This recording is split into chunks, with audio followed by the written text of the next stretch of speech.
اسلام کی تاریخ کا ہر ایک دن، ہفتہ یا ایک منٹ بھی تاریخی ہے۔ اس ویڈیو میں بھی اسلام کے بارے میں جو ہم آپ کو بتائیں گے وہ شاید پہلے آپ کو معلوم نہیں ہوگا۔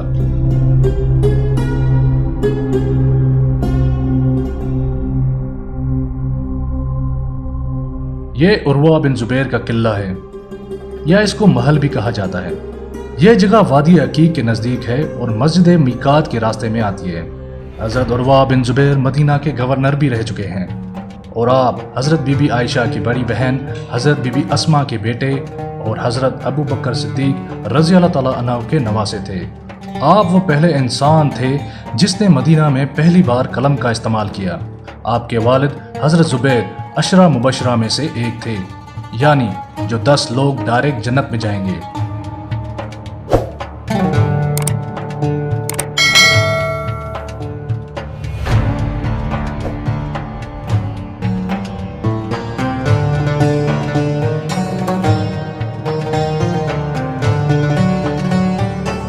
آپ نے ابتدائی تعلیم صحابہ کرام رضوان اللہ سے حاصل کی۔ آپ مدینہ سے 7 فقہ میں سے ہیں۔ فقہ کا مطلب ہے 7 مسلمان علماء جو دوسری ہجری سے مدینہ میں حدیث کی ترسیل اور فتویٰ بنانے میں سب سے زیادہ معاون تھے۔ یہ عروہ بن زبیر کے قبیلے کے گھر ہیں، جن کے اثرات آج بھی مدینہ المنورہ میں موجود ہیں، پر ان کو اب مکمل طور پر بند کر دیا گیا ہے۔ لوگ آتے ہیں تو صرف باہر سے دیکھ سکتے ہیں۔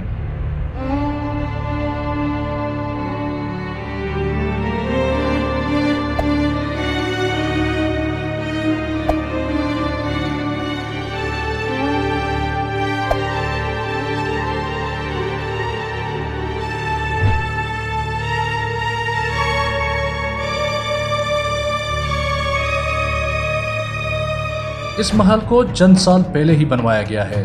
اس ویڈیو میں آپ اس محل کو اصل حالت میں دیکھ سکتے ہیں، اور آج کل اس کو سیمنٹ سے پکا کروایا گیا ہے، جو کہ اب اصل شکل میں نہیں رہا۔ یہاں پر پورا قبیلہ رہتا تھا۔ گھر اور دیواریں آج بھی ویسے ہی قائم ہیں۔ یہ قصر عروہ کے اندر کے مناظر ہیں جو پہلے بہت خوبصورت اور ہمارے حضور کریم صلی اللہ علیہ وآلہ وسلم کے دور کی یاد دلاتا تھا۔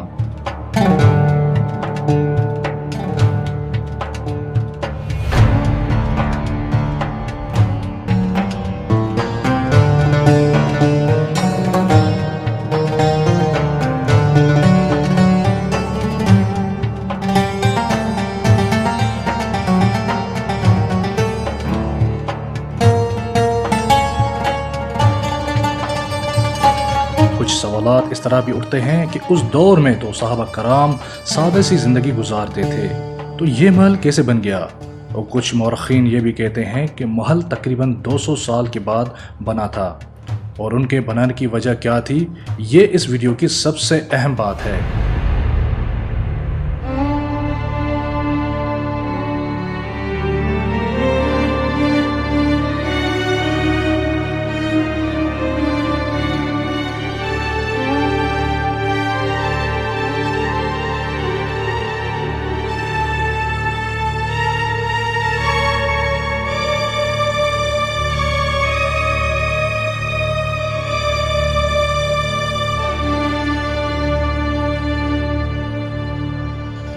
ایک مرتبہ آپ حضور کریم صلی اللہ علیہ وآلہ وسلم نے دیکھا کہ آسمان سے ایک روشنی آ رہی ہے جو سیدھا عروہ بن زبیر کے گھر پر جا رہی ہے۔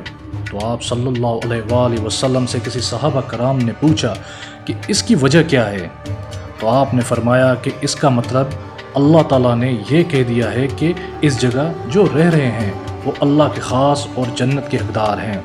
تو اس طرح سے مورخین کہتے ہیں کہ تقریباً 200 سال بعد کسی بادشاہ نے یہ سمجھ کر اس جگہ یہ محل بنوایا تھا کہ یہ وہی جگہ ہے جس کے بارے میں آپ حضور کریم صلی اللہ علیہ وآلہ وسلم نے فرمایا تھا۔ اس بادشاہ نے کافی لوگوں کو بلوایا اور عین جگہ معلوم کرنے کی کوشش کی، پر کچھ عرصے کے بعد یہ بھی پتہ چل گیا کہ اس بادشاہ نے غلط جگہ پر محل تعمیر کروا دیا تھا، بس تھوڑا ہی فرق رہ گیا۔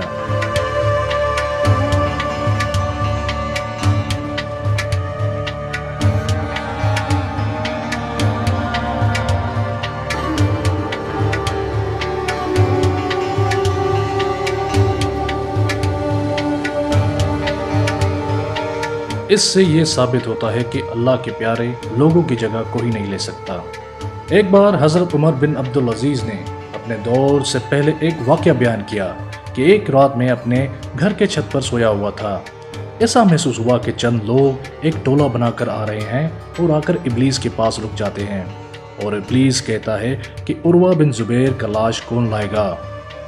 تو اس ٹولے نے کہا ہم لائیں گے، یہ کہہ کر چلے گئے، اور چند لمحے بعد واپس آ کر کہا کہ ہم عروہ بن زبیر پر قادر نہ ہو سکے۔ اس طرح ابلیس نے دوبارہ غصے میں کہا کہ عروہ بن زبیر کا لاش کون لائے گا؟ پھر ایک دوسرا ٹولہ گیا اور واپس آ کر یہی کہا کہ ہم ان پہ قادر نہ ہو سکے۔ تیسری بار بھی ایسا ہی ہوا، پھر ابلیس غصے میں چلاتا ہوا چلا گیا۔ دوسرے دن آپ حضرت عمر بن عبدالعزیز نے یہ واقعہ عروہ بن زبیر کو بتایا اور پوچھا کہ یہ کیا تھا؟ تو آپ حضرت عروہ بن زبیر مسکرا کر فرمائے کہ جو اللہ اور اس کے رسول کے دین کو دل سے اور ایمان سے پکڑ لے تو اس کا شیطان بھی کچھ نہیں بگاڑ سکتا۔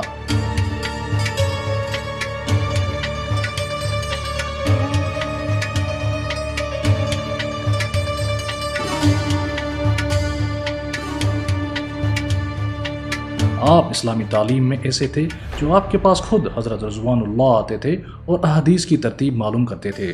حضرت عروہ بن زبیر اسلام کے وہ استاد ہیں جن کی یاد میں اس جگہ پر ایک یونیورسٹی قائم کی گئی تھی۔